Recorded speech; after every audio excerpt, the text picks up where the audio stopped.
How many different statements with or without meaning can be formed using all the words of daddy, did, deadly, did, when deadly and did always occur together and the alphabets can only be rearranged among the same word, which means we can rearrange the letters D, A, D, D, Y of daddy among itself, but it should not go to some other word. Assume that the alphabets of the words deadly and did can also be rearranged among the same word. So there are two steps involved. First of all, the letters of every word can be rearranged. So if you look at the word daddy, it's a 5-letter word. It can be arranged in 5 factorial, and because D is repeated thrice, so we'll have to divide it by 3 factorial. Next, the word dead is a 3-letter word. So the total arrangement is going to be 3 factorial upon 2 factorial because D is repeated. A will be going to remain as such. Deadly is a 6-letter word, and we have 2 D's and no other repetition, so it will be forming 6 factorial upon 2 factorial different words when the letters are arranged among itself. And the word deed, it's a 4-letter word, and D and E, these are repeated, so we'll have 2 factorial for each D and E.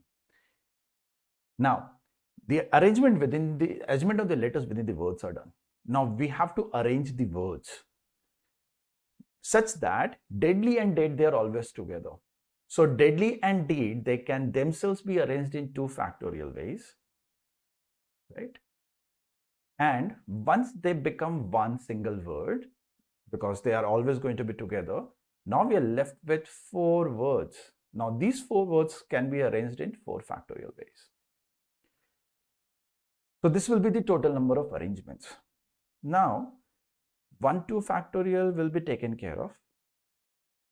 4 factorial is nothing but 4 into 3 factorial. This will also be taken care of. We are left with 1, 2 in the denominator. 5 factorial is basically 120. Looking at the options, we'll have to expand and write in terms of something square into some number. 3 factorial is nothing but 3 into 2. 6 factorial is 720. Going by the options, we can see 360. So I can write this as 6 into 120. And 4 factorial is 24. And let's not forget this division by 2. So 1, 2 goes away. So 120 into 3 is 360. We can see 360. And we can break down this 6 as 3 into 2. Right? So that 120 into 3 is also 360. So we will have 2 360s getting multiplied. So we are going to get 360 square.